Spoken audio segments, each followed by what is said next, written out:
su visión política. De hecho, cuando fue todo el debate de qué se podía decir o si el presidente podía hablar sobre... No, esta cuestión que cortar. Quería hablar de esto y a ver qué pasa con esto en Chile. A ver, aquí vamos con la noticia del gobierno chileno. Sobre ciertas cosas, yo siempre he estado muy de acuerdo con que es bueno que la política pueda expresarse políticamente. Claro, ustedes lo hicieron con la nueva Constitución. Mi diferencia es otra. Tiene que ver con que uno puede plantear sus posiciones y otra cosa es el rol que uno detenta. Y por lo tanto el Partido Republicano tiene todo el derecho a plantear sus ideas y debatirlas con la sociedad, pero el presidente de la República tiene que velar también por la visión de todos los chilenos y chilenas, y por lo tanto a mí me parece que si el presidente Kast plantea que es un republicano que quiere defender la soberanía de Chile, pero por otro lado se junta con Trump a semanas de que plantee de que nosotros no vamos a tener nada que ver con nuestra soberanía, amenaza a autoridades de nuestro país, me parece que ahí hay una disonancia entre lo que se plantea en términos de ideas y yo también puedo discutir con esas ideas. Y me parece que lo que está haciendo hoy día José Antonio Kast es gobernar precisamente para esa barra brava. Yo creo que el presidente Boric tuvo otra actitud. Nosotros podemos defender nuestras ideas, pero las sometemos al debate en la sociedad. Pero esa creo que actitud hoy día, fue después de la derrota en el plebiscito. Yo no concuerdo con eso.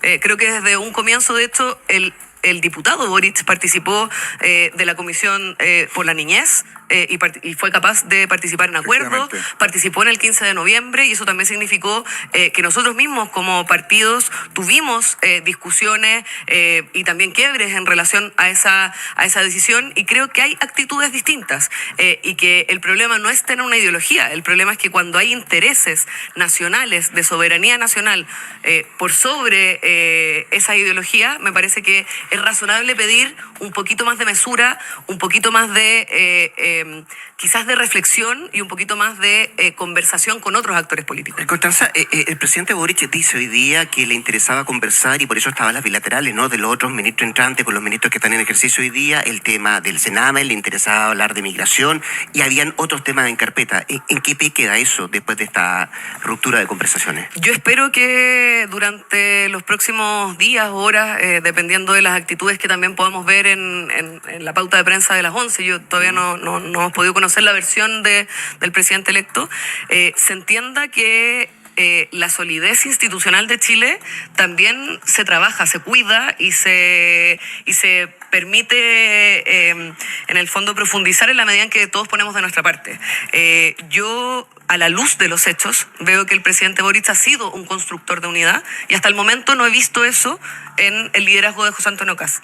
Yo espero que por el bien de Chile, como bien decía el presidente Boric, podamos tener esa continuación de conversaciones, porque el Estado es una maquinaria muy pesada, que además tiene muchos efectos en la gestión diaria de cada uno de los gobiernos, pero también tiene mucho de conversación institucional, de capacidad de cuidar esas instituciones, y creo que eso tenemos que tenerlo siempre muy en consideración. Hace un acto cronológico el presidente cuando dice: el 18 de febrero yo traté de comunicarme con el presidente electo para contarle de lo que estábamos. Eso fue hace 12 días atrás. Y después dice: el día 20, después de la cancelación de visas que hace Estados Unidos para 3 funcionarios del gobierno, vuelvo a tratar de comunicar con el presidente electo, lo que no logro, no por un tema comunicacional, sino con un tema de voluntad. Eso hace 10 días atrás. ¿Por qué demoró tanto el presidente, cree usted, en contar esta versión? Yo creo por todas las reacciones que hubo después. ¿Dio espacio a tratar de arreglarlo esto? O sea, no, yo creo que eso es del campo de la especulación, y a mí no me corresponde hablar por los hechos del presidente electo y del presidente saliente. Yo soy muy responsable y creo que en eso no debiésemos opinar sobre esa cronología. Yo por eso me quedo en los hechos y me quedo en la actitud. En este punto de prensa el presidente vela más cosas de lo privado que se habló entre los dos, ¿no? Precisamente porque hay una imputación muy grave y hay un quiebre de relaciones. Me parece que es totalmente razonable o proporcional a la reacción que tiene José Antonio Kast de cortar cualquier tipo de comunicación. ¿Cómo lo define? ¿Alguien que miente? ¿Alguien que oculta la verdad? ¿O que hay versiones diferentes? O sea, sea, yo confío plenamente en el presidente Boric en base a la experiencia y también la actitud y su tipo de liderazgo. Creo que nadie puede negar que el presidente Boric es una persona dialogante, es una persona que siempre tiende puentes, que es capaz de entender y querer entender la posición del adversario, incluido cuando no es la propia posición. Y yo no he visto esa actitud en José Antonio Kast, y por lo tanto creo que a la luz de los hechos me parece que lo más importante, más que decir si hay un entrevero entre dos gobiernos, que me parece que no es lo que tendríamos que centrarnos, es centrarnos en cómo podemos cuidar nuestras instituciones, hacer que los traspasos sean adecuados y que también que defendamos nuestra soberanía. Es que cuando uno escucha al presidente en ejercicio decir, me pidió el presidente electo que me retracte de mis dichos. Gravísimo. Sí. Y por lo tanto creo en la palabra del presidente Boric totalmente. Y la creo no por un asunto simplemente personal de cercanía, que también evidentemente en términos políticos es innegable, pero sí a la luz de los hechos. Creo que el presidente Boric ha sido un presidente que da la cara, que da explicaciones, que se retracta cuando tiene cierta diferencia con ciertos puntos, cosa que jamás ha hecho José Antonio Kast. Y di 3 ejemplos a la rápida. Dije lo de los 6.000 millones de dólares, dije lo de los 450.000 migrantes y también lo de los bots, que teniendo personas en el equipo tampoco dio ninguna respuesta. Tengo entendido que Mario Sedini suspendió una entrevista. Sí, porque no tenía toda la información, entiendo. Yo no suspendí la entrevista. Tenía una esto estaba ocurriendo, Sí. claro, no manejaba toda la información, entiendo lo que me encuentro, porque tenía una entrevista en Radio Duna. Cuando llega acá, acaba de terminar el presidente en ejercicio en dar este punto de prensa y efectivamente decía, bueno, no tengo toda la información, obviamente no puedo explayarme No me parece respecto una buena a lo que me van a señal preguntar. para una flamante vocera, o para una futura vocera tampoco. Sí, creo que en general es bueno que... ¿Qué le parece? O sea, quizás no tienen tanto acuerdo respecto a lo que van a decir a la 11, están esperando 2 ¿Y qué le horas. parece que No, esto fue a las 8:30 de la mañana. Ya. ¿Y qué le parece que el futuro canciller Pérez Maquena sea un hombre de negocio y no un político en esta situación tan tensa internacionalmente? Más que el problema de ser o no político o ser o no Diplomático. una persona diplomática, a mí lo que me preocupa son los conflictos de interés. Hoy día gran parte de los ministros de José Antonio Kast tienen algún tipo de vinculación muy directa con grandes capitales que de alguna forma también determinaron gran parte de discusiones durante nuestro gobierno. La discusión de pensiones, tuvimos a la Asociación de AFPs como un actor más, casi un partido político en la discusión previsional, y no es un asunto simplemente de un problema de diferencia de opinión.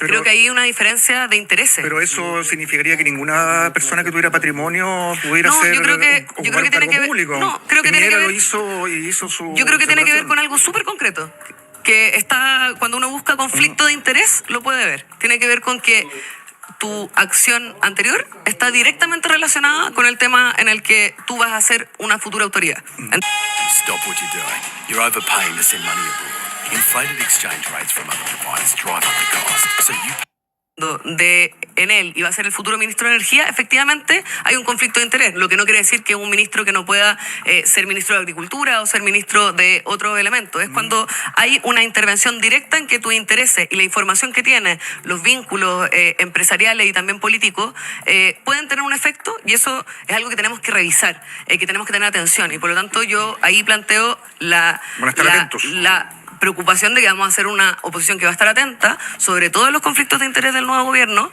entendiendo que dentro de la discusión de soberanía eso también tiene mucho que ver. Los poderes económicos también se han transformado en una forma también de afectar de alguna forma Me la queda soberanía nacional. 1 minuto y 2 preguntas. Chuta. Ojalá. A Yo ver. sé que es difícil, pero me faltó la cronología. La semana pasada, el día jueves, José Antonio Kast dice en un punto de prensa que él le pidió al presidente Boric juntarse para hablar de este tema.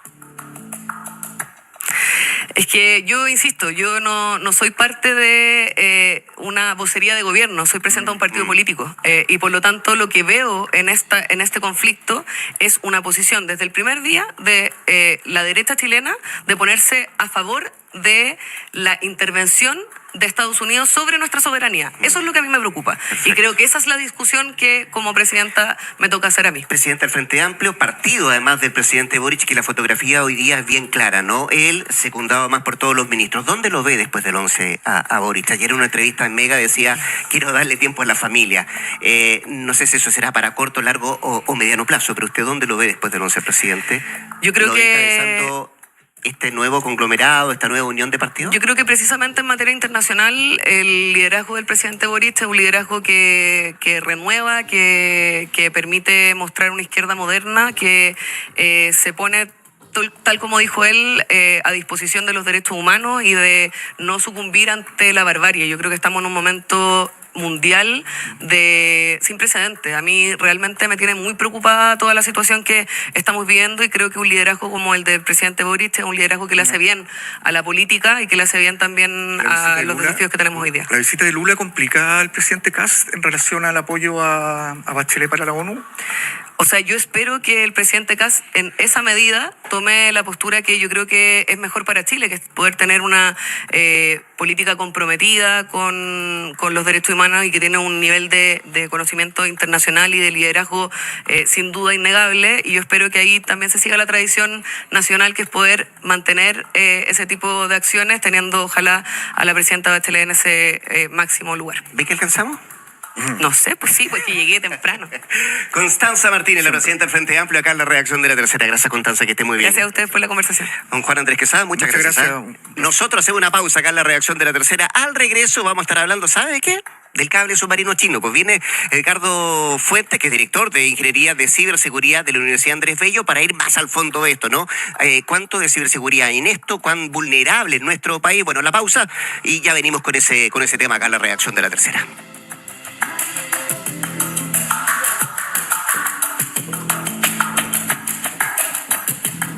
Ya volvemos. Política, deportes, cultura, actualidad. En el canal de La Tercera, las entrevistas tienen cara, los debates tienen voz y las noticias cobran vida. Suscríbete ahora a La Tercera en YouTube y activa la campanita. Conéctate en vivo, revisa los mejores clips y comparte la información que importa. Porque la actualidad también es audiovisual y está a un clic de distancia.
Desde la redacción, desde la redacción, desde la redacción.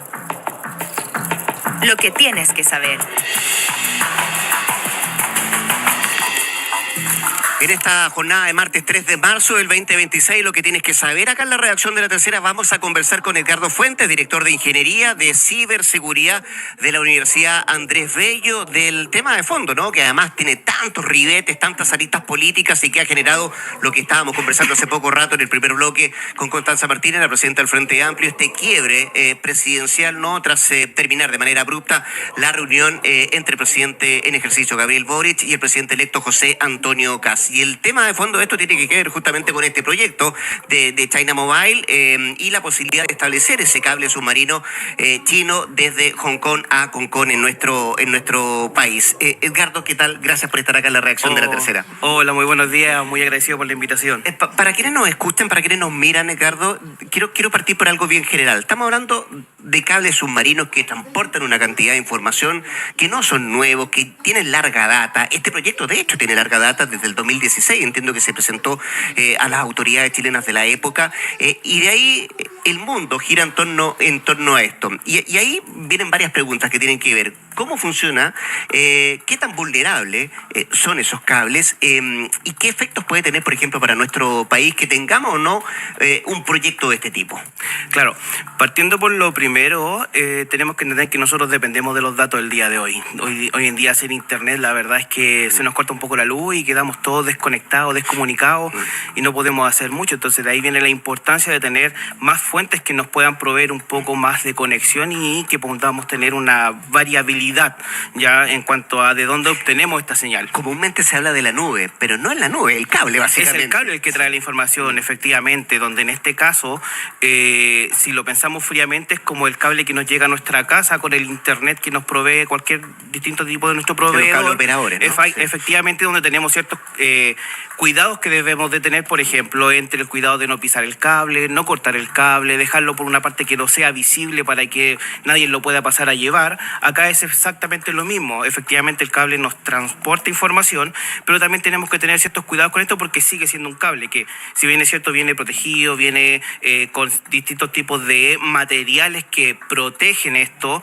y además de eso también se hace un estudio de suelo para verificar de que el cable pase por lugares donde no haya tanta afluencia para evitar los riesgos de corte, por ejemplo, o de algún ancla, por ejemplo, de algún barco que pueda pasar a llevar algún cable. En zonas menos profundas, ¿no? En zonas menos profundas, que si hablamos de vulnerabilidad, que era el siguiente punto, tenemos que tomar en cuenta que las partes más vulnerables son al inicio del cable y al final del cable. Sí, es la parte menos profunda. Exacto. Desde los puertos, digamos, efectivamente, ¿no? Claro. porque ahí está la parte de que puedes pasar a afectar un cable, algún ancla, por ejemplo, como decíamos recientemente, y también está el factor humano, ya que el factor humano por lo general en este tipo de ataques y de vulnerabilidades cibernéticas... Estamos hablando de hackeo. Exacto.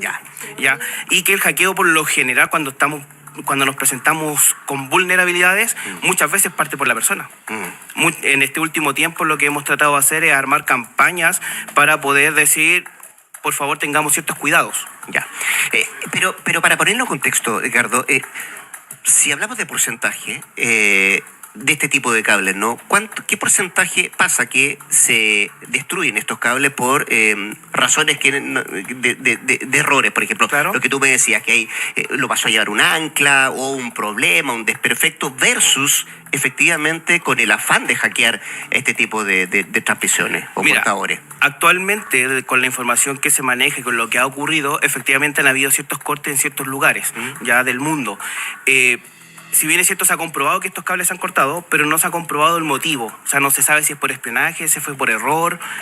Solamente están la forma de asumir que, claro, hay un conflicto y se puede llegar a asumir que pasó por tal motivo. Se deduce. Se deduce, exactamente. Pero no es tan común que esto ocurra. Ya, donde nosotros nos enfrentamos más al conflicto aquí de qué es lo que puede ocurrir con este cable submarino es en el tema de qué es lo que nosotros... ¿Cómo va a estar el trato? ¿Qué es lo que vamos a permitir que la empresa A con la empresa B, en este caso China con Chile, cuáles sean las condiciones contractuales para poder verificar? Why do so many people trust iHerb for their health and wellness products? Simple. We guarantee freshness. Buy direct from manufacturers and ejemplo, poner mecanismos de resguardo, poder estar auditando todo lo que está ocurriendo. Entonces ahí dependemos mucho de las políticas tanto del país de origen como del país de destino y qué es lo que ocurre en esa conversación. A propósito de eso, del país de origen y del país de destino, déjame seguir en lo macro, ¿ah? Sí. Para mejor entender y para quienes no están mirando y escuchando también entienda. Si hablamos de Estados Unidos por una parte y de China por otra parte, ¿dónde? Porque estamos hablando de miles de kilómetros de cable, ¿no? Que van a través de los diferentes océanos. ¿Quién hoy día tiene la mayor cantidad de conexiones con otros países? En este caso es Estados Unidos. Ya Estados Unidos es quien provee más y es quien está poniendo este pero que ha salido políticamente hablando hasta hace poco. Y dado que en este caso la política del país chino, lo que buscan ellos es que todas las empresas tienen que tributarle a ellos información si es que ellos la solicitan. Entonces, en ese resguardo es donde debemos de tener mayor cuidado. Porque ellos, políticamente hablando, están obligados a entregar información al gobierno. Siendo que puede ser alguna empresa privada que, en el caso nuestro, no necesariamente, sabemos que está la nueva ley marco de ciberseguridad que está en proceso, están adaptándose, pero estamos recién partiendo con todas estas leyes en esta área, donde antiguamente las empresas acá en Chile no estaban obligadas a compartir información. Bueno, eso me lleva a preguntarte, Edgardo, ¿qué tan vulnerables somos como país a un posible hackeo, por ejemplo? Mira, lamentablemente la noticia no es muy grata. ¿No es muy grata? No, porque últimamente, en los últimos años, los ataques, por lo menos al país, han ido en aumento. Ya, si lo miramos como Latinoamérica, ya nuestro país Chile ha sufrido aumentos bastante considerables en los últimos años. Ya, pero si lo ponemos, por ejemplo, tenemos un bajo, un medio o un alto nivel de vulnerabilidad, ¿dónde nos ubicamos? En este momento estamos, yo diría que de un medio pasando a un alto. Ah, ya, es preocupante. Sí, es preocupante, Sí, ya. sí, porque los ataques ocurren y como te mencionaba, lo que está ocurriendo hoy en día es que en este nuevo marco de la ley de ciberseguridad hay que empezar a notificar todos estos ataques para poder empezar a tener buenas brechas y empezar a prepararnos. Porque si atacan a la empresa A, por ponerte un caso en particular, y la empresa A no lo informa, la B tampoco se puede preparar. Entonces, cuando uno se entera del primer ataque, antiguamente, por ejemplo, era Brasil a quien atacaban primero. Entonces, atacaban Brasil, se enteraba Chile y Chile se resguardaba. O ponía mecanismos adicionales. Y cuando existe ese nivel de vulnerabilidad, ¿cómo se contrasta? Por una parte, esa es una pregunta. Y lo segundo, ¿qué es lo que buscan los hackers, particularmente en este tipo de cables? ¿Sacar qué tipo de información? ¿U obtener qué tipo de información? En este caso lo que buscan son datos. Datos que después lo transforman en información, lo juntas y con ello pueden tener, a pesar de que mucha información viene encriptada, ¿cierto? Dentro de esta, sobre todo la información más gubernamental y más privada, pero lo que buscan ellos es tener información clave para poder, ya sea intervenir dentro del país, robar ciertos bienes quizás, ¿cierto? Pero información que realmente pueda hacer, entre comillas, daño a la nación. ¿Por eso el interés y la preocupación de Estados Unidos? Viene de la mano. Ya. Pero yo creo que la preocupación más viene por el hecho de que dentro de las políticas del país chino está el tema de que ellos pueden solicitar información que nosotros como país muchas veces quizás queremos no compartirla, porque es información privada. Entonces, si les dan acceso a este cable y a la información que está traspasando, van a obtener información que en realidad nosotros queríamos que se mantuviese privada. Seguramente hay gente que se pregunta, Cardo, y efectivamente, ¿por qué se genera tanto revuelo por este tema? Más allá de los países que están involucrados, ¿no? De la advertencia que hace Estados Unidos, de que es China el que quiere estirar el cable, ¿no? hasta nuestro país. ¿Qué ganamos nosotros con ese cable?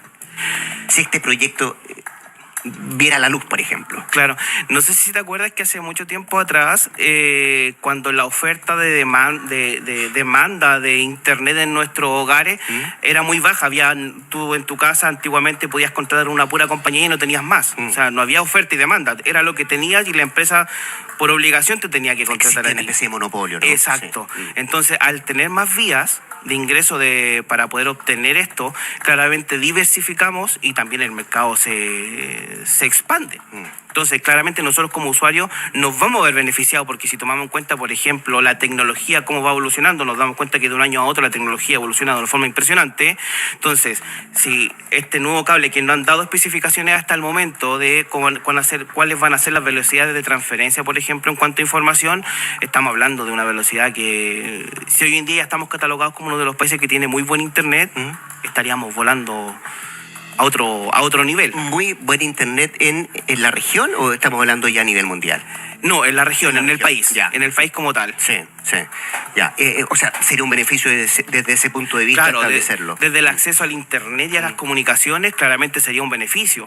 Si el cuidado, como te mencionaba, el cuidado que debemos de tener es cuáles son las reglas que vamos a establecer para que esto se ejecute. Sí. Si establecemos claramente esas reglas y establecemos protocolos de seguridad, tanto para el país de origen como el país de destino, efectivamente puede ser un muy buen puntapié inicial para que la tecnología acá también comience a avanzar y también las conexiones. Ahora, la recomendación para el país de destino, en este caso que seríamos nosotros, si es que esto se genera o se logra, no ve la luz, como te decía yo, este proyecto de China Mobile, me imagino que hay políticas que hay que implementar, ¿no? Sobre todo por la definición que tú me decías, estamos entre el medio y el alto nivel de vulnerabilidad en la posibilidad de un hackeo.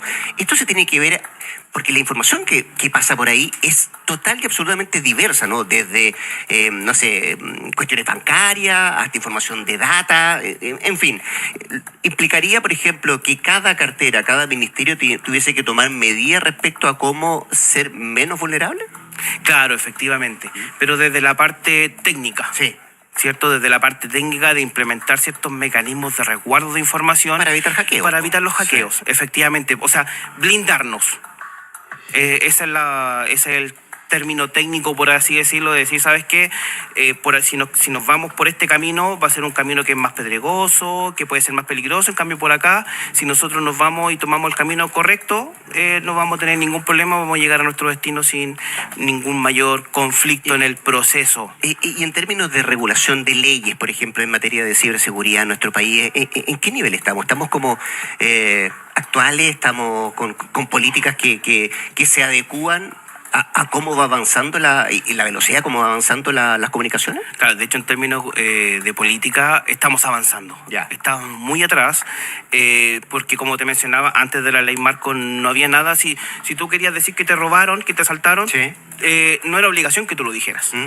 Ya, ahora esas partes se están empezando a divulgar y estamos empezando a establecer ciertos parámetros que nos van a permitir también poder tomar ciertas medidas, porque en este caso de las incursiones o de los hackeos, por ejemplo, que para una empresa tú le digas, oye, ¿sabes qué? Me hackearon. También está la parte que es mal visto, porque lograron entrar a su sistema y lograron vulnerarlos. Entonces trataban de mantenerlo lo más privado posible, pero sé que también pasaba que que el resto del mundo, del país en este caso, no se enteraba cómo fue el ataque, entonces tampoco pueden implementar medidas. Entonces esto es como un ayúdame que yo te ayudaré. Sí. Entonces, efectivamente sí estamos avanzando en política, pero hay que avanzar más todavía. Sobre todo con todo el tema de inteligencia artificial que está creciendo, que ya la inteligencia artificial, por ejemplo, uno la ocupaba para pedir algún texto, para pedir algo de información, para que me armara algo, ¿cierto? Ahora ya la estamos ocupando con niveles mucho más avanzados. Ya hoy en día nos clonan las voces, nos clonan los videos, te generan publicidad engañosa, que también son hackeos a menor escala. Claramente no lo vamos a comparar con el hackeo que puede ocurrir en este cable submarino, pero es lo que está ocurriendo.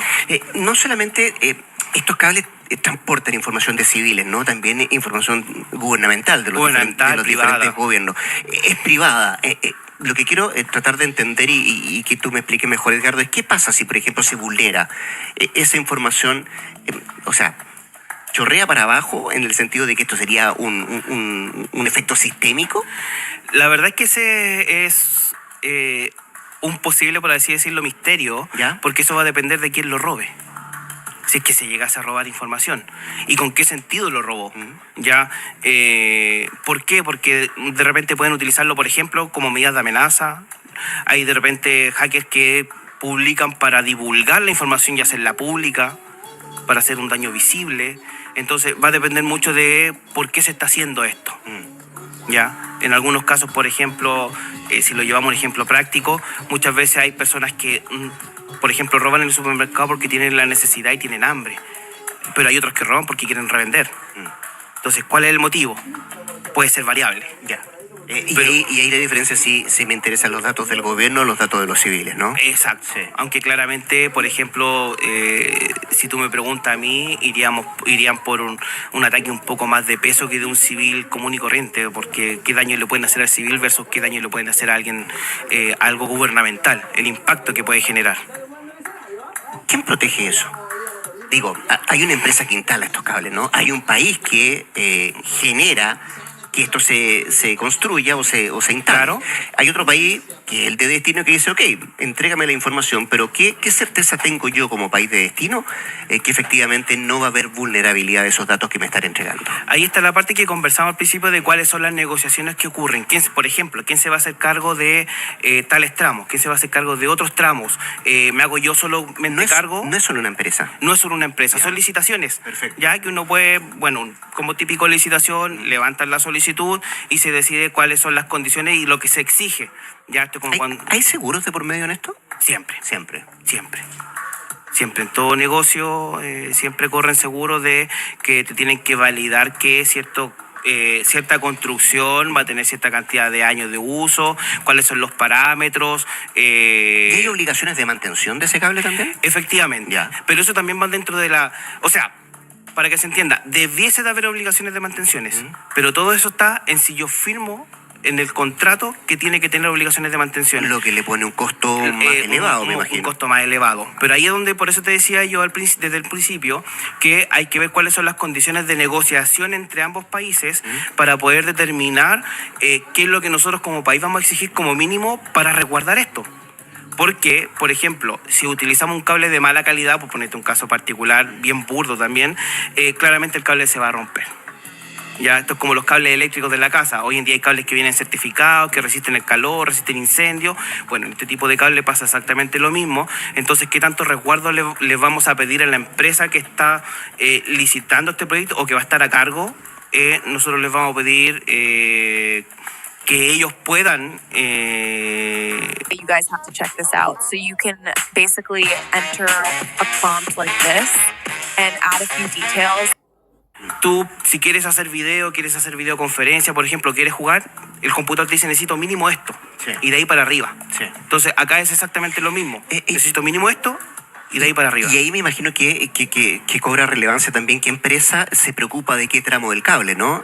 Lo que tú me decías al principio, seguramente lo amarre, que donde existe el riesgo de que un ancla de algún buque lo vas a llevar, debe haber un mayor mantenimiento también. Claro, efectivamente. De hecho, de los casos que han ocurrido, hay uno entre China y Taiwán que estuvieron alrededor de 7 días sin conexión a internet en Taiwán porque se demoraron en hacer la reparación. Entonces ahí todo, insisto, todo va en las condiciones en las cuales yo contrato, que por ejemplo tú haces una compra en una tienda comercial y te dice te entrego de 4 a 5 días hábiles. Y si no te llega en ese periodo, uno empieza a poner el reclamo. Acá es exactamente lo mismo, pero todo... No es algo que esté estandarizado, sino que es algo que debe quedar según las exigencias cuando el país que esté a cargo de ese tramo solicite al empleador o a la empresa que contrató para que se haga cargo de ello. Ricardo, déjame ir cerrando esta conversación con otro tema, porque una cosa es que te hackeen, ¿no? Tú me decías, bueno, depende qué hacker y qué información quiera robar, ¿no? Y otra es el tiempo de respuesta a ese hackeo. ¿En qué nivel estamos respecto a la respuesta cuando nos damos cuenta que efectivamente nos han hackeado información? Si bien es cierto, las respuestas son bastante rápidas, todo depende del tipo de hackeo que se pueda ocurrir para ver... ¿Alcanzamos a hacer control de daño? Claro, Ya. en algunos casos alcanzamos a hacer control de daño, pero va a depender mucho también del tipo de ataque que se haya realizado. Normalmente los ataques los preparan previamente y cuando ocurren hay tiempos de acción y reacción y ahí también están los equipos de ciberseguridad tratando de monitorear y también...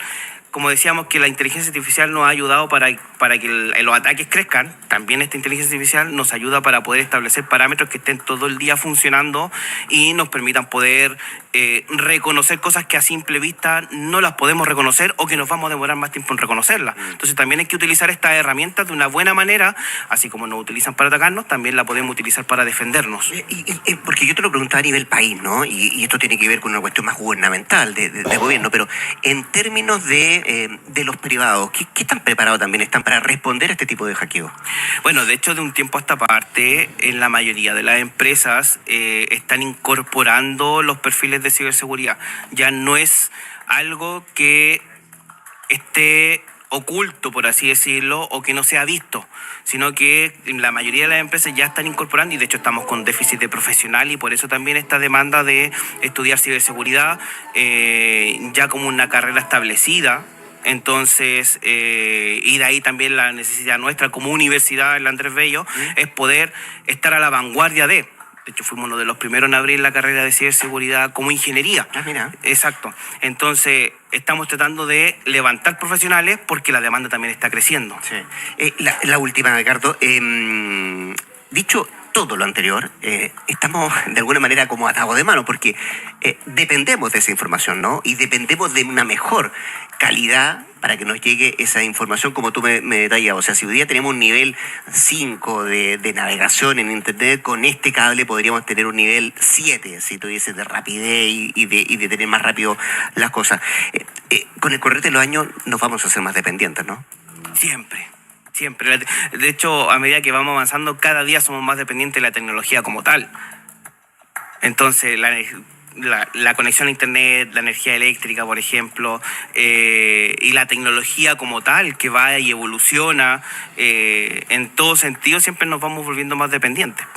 Bien, pues don Ricardo Fuente, director de Ingeniería de Ciberseguridad de la Universidad Andrés Bello, conversando acá con la redacción de La Tercera, en la parte, si usted quiere, menos política, con este tema de fondo de que ha generado esta ruptura presidencial, que es justamente este proyecto de China Mobile de establecer un cable submarino que entregue información desde Asia hacia nuestro país. Ricardo, muchas gracias por estar acá en la redacción de La Tercera. Agradecido a ustedes. Que estén muy bien. Igualmente. Vamos a hacer una pausa acá en la redacción y al regreso vamos a estar conversando de otro foco en conflicto, ¿no? Otro foco que preocupa y tiene que ver lo que está ocurriendo en Medio Oriente, este conflicto bélico que supo el fin de semana de este ataque coordinado entre Estados Unidos e Israel contra Irán y que se está desencadenando todavía por estas horas y que tiende a parecerse ya más a un conflicto bélico de carácter regional. Vamos a estar conversando acá con Juan Ortiz, economista del Observatorio del Contexto Económico de la Universidad Diego Portales, para ver cuáles son los efectos económicos de esta guerra y cuánto nos va a golpear a nosotros como país. Una pausa y ya venimos con eso. Ya volvemos. Ok, thank you, acá.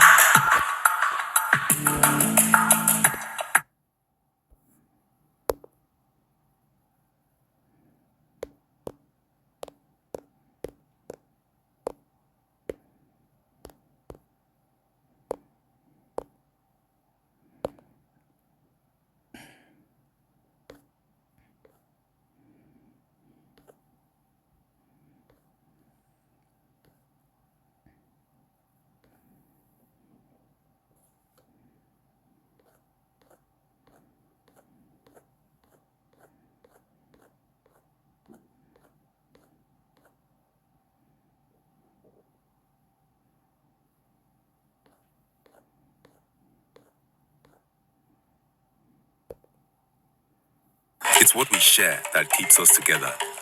Remitly. Ships on vigor of the waves are skimming, powering summits to the burden plains. Each por la Policía de Investigaciones, en el contexto que ocurre esta situación, habla y data respecto de la búsqueda que desarrolla la Policía Civil en cuanto a estos dos reos que ya llevan... ¿Por qué se fue ahí? ¿Qué se hizo?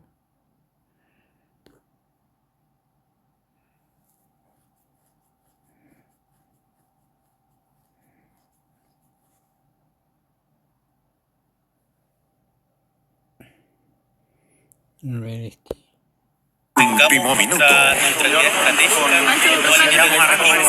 Escuchamos al presidente en vivo ahora desde La Moneda. El objetivo era tener una reunión primero con él y después con ministros sectoriales para tratar diversos temas. Y dada la controversia que desgraciadamente se ha generado en las últimas horas, tengo el deber como presidente de la República de dar cuenta específica de la sucesión de los hechos para aclarar cualquier duda. El día 18 de febrero día miércoles 18 de febrero, llamé al presidente electo José Antonio Kast para señalarle que tenía diversos temas que conversar con él. Entre ellos, la situación de la Comisión de Verdad respecto a los abusos cometidos en el Sename, que requiere una continuidad, puesto que esta comisión extendió el plazo de funcionamiento. En segundo lugar, la situación en la macrozona sur y la continuidad que tenían que tener las propuestas de la Comisión de Paz y Entendimiento. En tercer lugar, la situación de los migrantes que habían entrado de manera irregular y el proceso de empadronamiento y cuáles eran los pasos a seguir respecto de esto, que me parecía que era una decisión que había que tomar en conjunto y que principalmente le iba a corresponder a su administración. Y además, la situación del cable chino, puesto que ante una tramitación normal de una solicitud de concesión, habíamos recibido amenazas por parte de Estados Unidos que ya todos conocen. Y que me parecía prudente, y se lo señalé explícitamente, que una decisión de estas características, dado lo sensible geopolíticamente que era, debía ser conversado entre la administración saliente y la administración entrante. Posteriormente, el día viernes 20 de febrero, de manera intempestiva, nos enteramos de las sanciones que Estados Unidos había impuesto a 3 funcionarios de nuestro gobierno, entre ellos el ministro Juan Carlos Muñoz. Ese mismo día, estando en Rapa Nui, en actividades de trabajo en la isla, traté de comunicarme insistentemente, con el presidente electo José Antonio Kast. Desgraciadamente, eso no por motivos de comunicación, sino por falta de voluntad de la contraparte, no fue posible. Acá, por parte de nuestro gobierno, y quiero ser muy claro en esto, siempre ha existido la voluntad de que este traspaso sea impecable, entregando en todo momento toda la información para cumplir con una tradición de Estado, que es que las políticas en Chile, en particular las relativas a las relaciones internacionales, pero también muchas otras, tienen continuidad. Desgraciadamente, el presidente electo ha llegado a esta reunión exigiéndome que me retracte de los dichos de que yo le había informado respecto de esta situación antes. Y como eso es falso y no lo voy a hacer, decidió que las siguientes bilaterales no sucedieran. Acá claramente hay una estrategia de cómo llevar adelante esto. Como gobierno seguimos plenamente disponibles, por el bien de Chile, que es lo que a mí por lo menos me convoca, a tener todas las reuniones que sea necesario, con toda la transparencia que corresponde, en todos los temas, para poder realizar un buen traspaso que esté a la altura de lo que Chile se merece. Hemos visto una actitud distinta, espero que esta se modifique en la semana que queda, pero independiente, yo le transmito a Chile que por parte nuestra existe toda la voluntad. Acá, de ahora en adelante, lo que hemos visto es que van a haber acusaciones de mentiras, de falta de información. Yo les digo, todo eso es falso. Acá están nuestros ministros, acá estoy yo, y a los chilenos y chilenas les doy mi palabra, que en todo momento por parte de nuestra administración ha existido plena disposición y seguirá existiendo hasta el 11 de marzo de que el traspaso sea absolutamente transparente e impecable. Y seguiremos trabajando en esa línea. Muchas gracias. Presidente Gabriel Boric, visiblemente molesto, sale a desmentir nuevamente que lo que han existido como diferencia de opinión bastante fuerte. Si la información respecto al cable chino había sido o no entregada al presidente electo José Antonio Kast. Su futuro ministro del Interior señala que eso nunca fue así. Y el presidente Gabriel Boric insiste en que la información sí se le entregó. Bueno, ante esto, el presidente electo, según palabras del presidente Boric, habría exigido se retractara de esa información. Y ante esta posición del presidente electo José Antonio Kast, el presidente Boric han suspendido estas reuniones bilaterales. Una situación bastante poco esperable, porque hasta ahora había una voluntad de hacer este traspaso de mando de manera bastante más fluida. Stop wheezing in your bank statement after a holiday. Hidden fees and inflated exchange rates will leave you out of pocket. Travel smart. Parece que terminó. Aquí lo voy a dejar. Eso sería todo lo que tengo que decir o hablar de Mix Chileno Noticias. Aquí lo voy a dejar ya. Chao, chao.